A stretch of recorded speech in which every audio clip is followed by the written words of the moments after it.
اللہ تو دیکھ رہا ہے نا کہ وہ آپ کے ساتھ برا کرنے کی کوشش کر رہا ہے. اگر اس کا مطلب اللہ اس کو الاؤ کر رہا ہے تو آپ کا رب یہ چاہتا ہے نا کہ آپ کی آزمائش آئے تو اس پہ صبر کرو کہ بھائی آپ کا رب چاہ رہا ہے تو راضی رہو.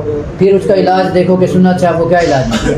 لیکن یوں نہیں ہے کہ آپ نا اس لمحے ڈر جاؤ اور اویلا کرنے لگ جاؤ کہ بھائی کیوں یہ ایسا ہوگا, کیونکہ تمہارا رب اگر نہیں چاہے گا تو یہ بندہ کچھ نہیں کر سکتا.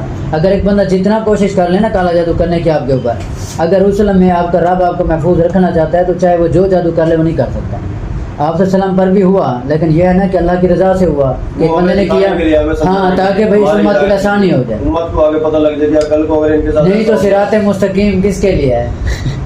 الحمد شریف جو پڑھی جاتی ہے ہر نماز میں, آپ وسلم بھی وہی پڑھتے تھے, تو وہ صراط مستقیم آپ وسلم سے زیادہ اور حضرت صلی اللہ علیہ وسلم کی ساری زندگی ہمارے لیے ایک نمونہ ہے. اللہ نے کہہ دیا نا کہ وہی تمہارے, اللہ نے کہا کہ آپ کے لیے سب سے بہترین نمونہ آپ وسلم کی زندگی ہے, یعنی کہ آپ کے لیے صراط مستقیم کا بہترین پیمانہ حضور وسلم کی زندگی ہے. پھر بھی حضور اگر نماز میں وہ چیز پڑھ کے دکھا رہے ہیں تو کس کے لیے؟ ہمارے لیے نا, کہ ہمیں صراط مستقیم کی ضرورت ہے, ہم گمراہ ہو سکتے ہیں. حضور تو پہلے ہی راہ پر تھے.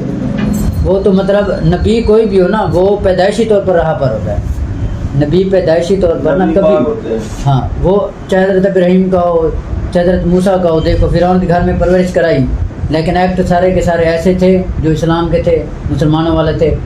حضرت ابراہیم کو کس نے بتایا کہ بھئی تم نے اپنے آباء و اجداد اور اپنے ارد گرد کے لوگوں کے خلاف ہو جانا ہے. حضرت یوسف علیہ السلام جیسے ان کو زلیخا نے کتنا بتلایا, کتنا انبیاء بچتے ہیں نا, معصوم ہوتے ہیں انبیاء, معصومان الخطا ہوتے ہیں, یعنی کہ ان سے خطا نہیں کرائی جاتی. ہاں یہ ہے کہ اللہ جب چاہے, جیسے اب نا کچھ لوگ ہوتے ہیں حضرت آدم کے بارے میں لفظ یوز کر دیتے جی خطا ہوئی تھی کچھ, یعنی کہ بھئی گندم کا دانہ کھا لیا عورت کی.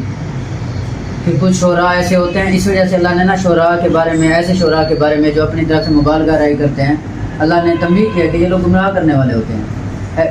کچھ لوگوں کی میں نے دیکھا کہ وہ شاعری میں کیا کرتے ہیں, حضرت آدم کے بارے میں نا عورت کی جو حسن ہے اور عورت کی باتیں ہیں ان کو اتنا اہمیت دینے لگ جاتے ہیں کہ دیکھو عورت تو ایسی چیز ہے کہ جس کی باتوں کے, جس کا کام ماننے کے لیے تو آدم بھی جنت سے نکلنے کو تیار ہو گئے, نعوذ باللہ, یعنی کہ اس کو رخ اور دے جاتے ہیں.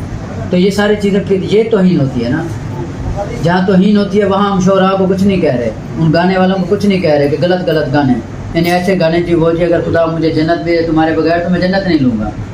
اب مجھے بتاؤ کہ کتنا بڑا بے وقوف ہے وہ شخص کہ جس کو رب جنت دے رہا ہو اور وہ ایک عورت کی خاطر کہے کہ میں نے جنت نہیں لینی. سر جی عمران خان نے جو کہا ہے وہ ٹھیک ہے؟ کون سی بات؟ وہ جو مجھے اگرچہ دوزخ میں بھیج دیے جائے تو مجھے وہاں اتنی گرمی نہیں لگے گی جتنی گرمی توسیہ میں ہے. میں نے یہ بیان ڈائریکٹ سنا نہیں ہے, اگر اس نے ایسا بیان دیا ہے تو غلط کیا ہے. تو آپ اس کے اوپر فتویٰ لگائیں نا.